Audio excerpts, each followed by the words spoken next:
At the moment we've just got all the steel beams laid out that will basically act as a chassis underneath this whole structure, and once they're down the joists go on top, and these beams will create the lifting points for the whole thing to be transported on. So we're at the very early stages. Behind me is the frame which we've already prefabricated, and once we've finished this floor level, these frames can go straight on top, and the whole hut will start to take shape very quickly.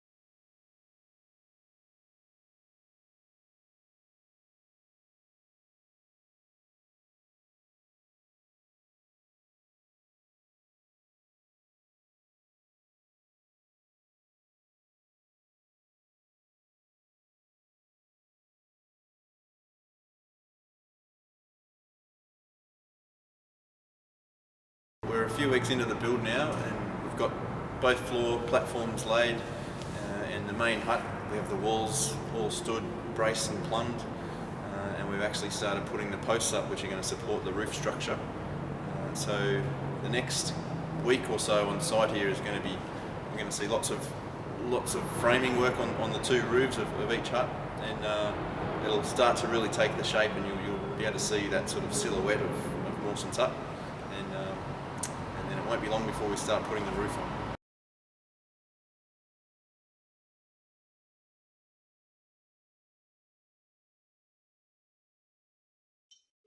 John Tucker. First discovered Mawsons Hut when I sailed down a few years ago on a Sun's little yacht. The whole place blew me away, and ended up going back 2 years later with Pete to do some building work on a field hut for the conservators. So at the time, Pete and I were thinking, wouldn't it be great if someone made a movie one day and they needed to build a replica hut as a prop. And here we are now having a crack at doing pretty much what Mawson did 100 years ago, except in our case we're a bit luckier. We've got slightly faster tools and a slightly warmer place to build it in.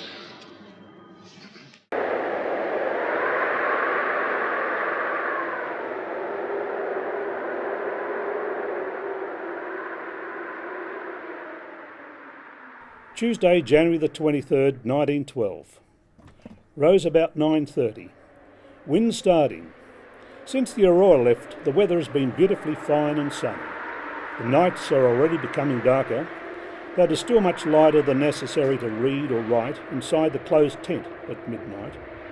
By noon the wind was quite strong, the weather cloudy and bitterly cold.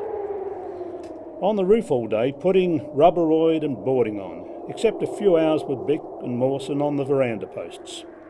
Fearfully cold on the roof, hammer hand and a glove, but the other having to hold nails, etc. It was stiff with cold, necessary to stop and warm it now and then.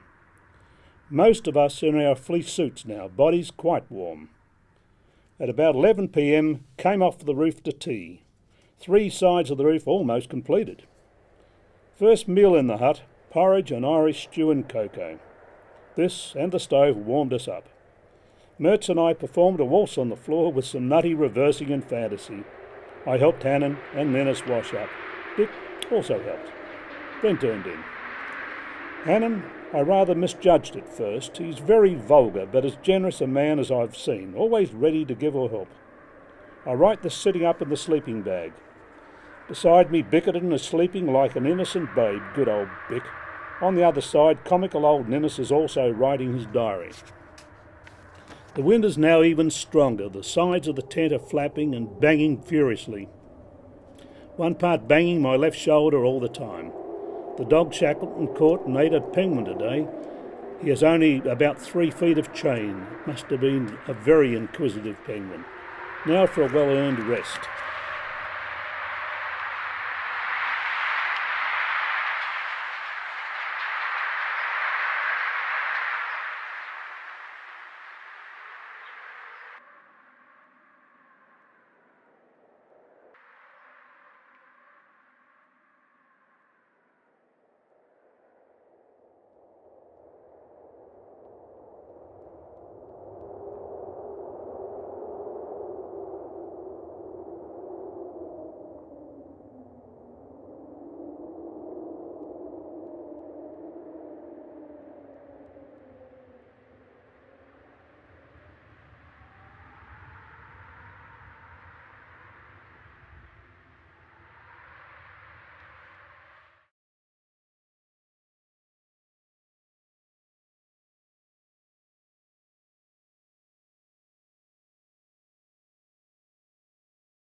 Yeah, we had a lot of ideas. Pete and I were bandying some around when we were going to build them in Launceston.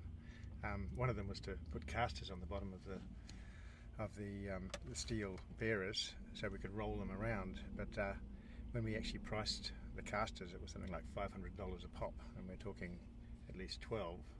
So that really put constraints on the budget. So there was another constraint too, and that's the height of the shed door, which gave us a margin of around 200 mils to the peak of the main hut.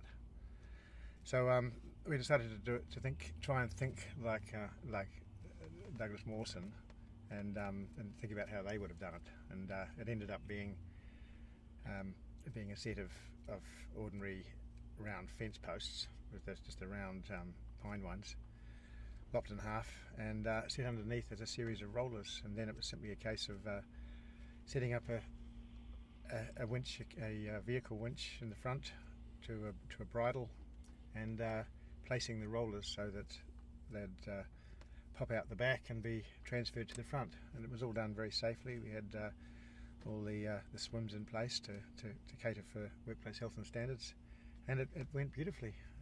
The steering was an interesting exercise.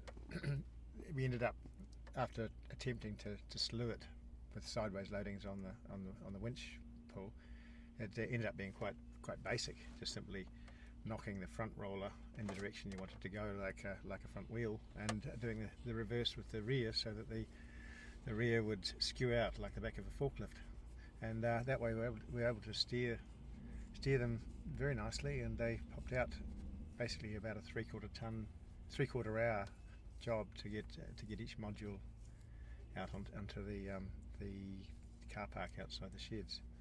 The interesting thing was that the clearance we had would probably have been only about 5 mil. You couldn't actually see from where we were that there was any clearance. It was just a case of holding our breath and listening for a scraping noise, and it didn't happen.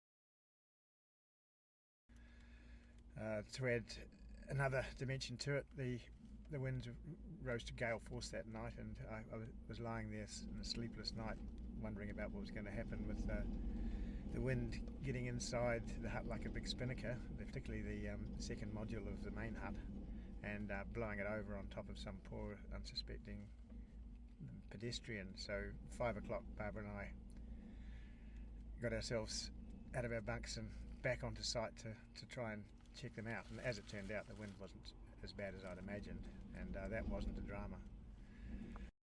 This week's would probably be rated as one of the most tricky in my building history. Next morning, this was probably the worst day of my life, when I arrived at work and discovered there'd been a flood. We had a sea of mud and more machines on site, which just basically churned up most of the work we'd done the previous day and just created a sea of chaos. So virtually all the pits were filled up again with debris that was dug out of the deepening trenches. And by Friday night, I couldn't see how it was going to be possible to even look at having the site ready for Monday.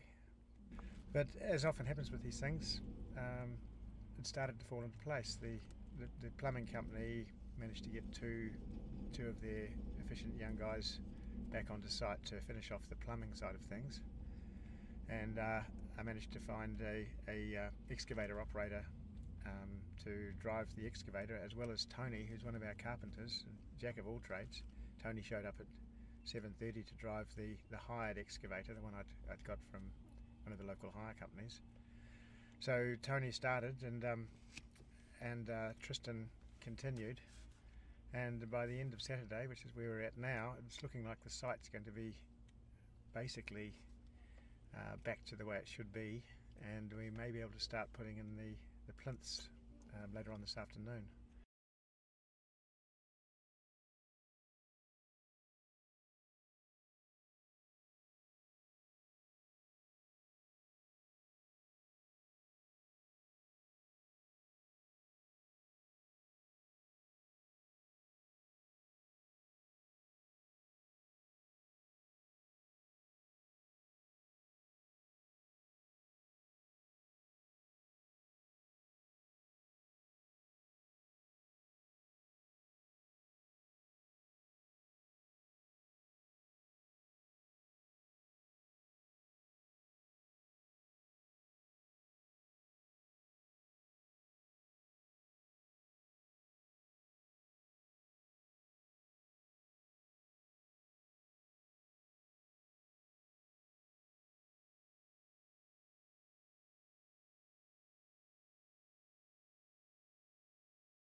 site for the living hut was finally approved. This was a fairly flat piece of rocky ground of just sufficient size, partially sheltered on the southern side by a large upstanding rock. Other points to recommend it were proximity to the boat harbour and to a good sledging surface, the ice of the glacier extending on the front door to the western side. Several large rocks had to be shifted, and difficulty was anticipated in firm setting of the stumps. The latter were blocks of wood 3 feet in length embedded in the ground, forming the foundation of the structure. Unfortunately, no such thing as earth or gravel existed in which to sink these posts, and the rock, being of the variety known as gneiss, was more than ordinarily tough.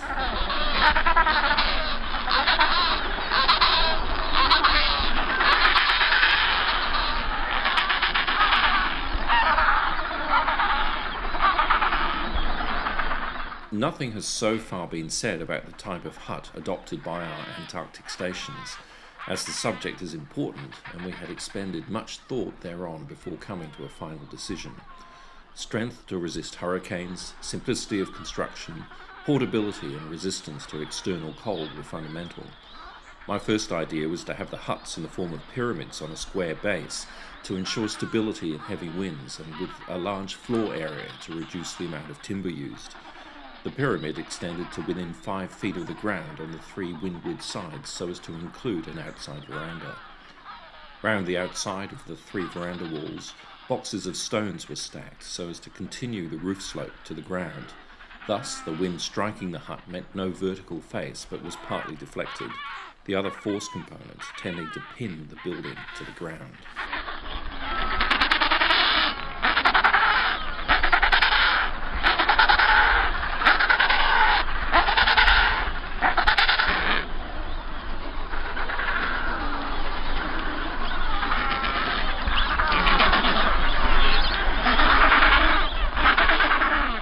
All 3 huts were essentially of the same construction. The largest, on account of its breadth, had 4 special supporting posts, symmetrically placed near the centre, stretching from the ground to the roof framework.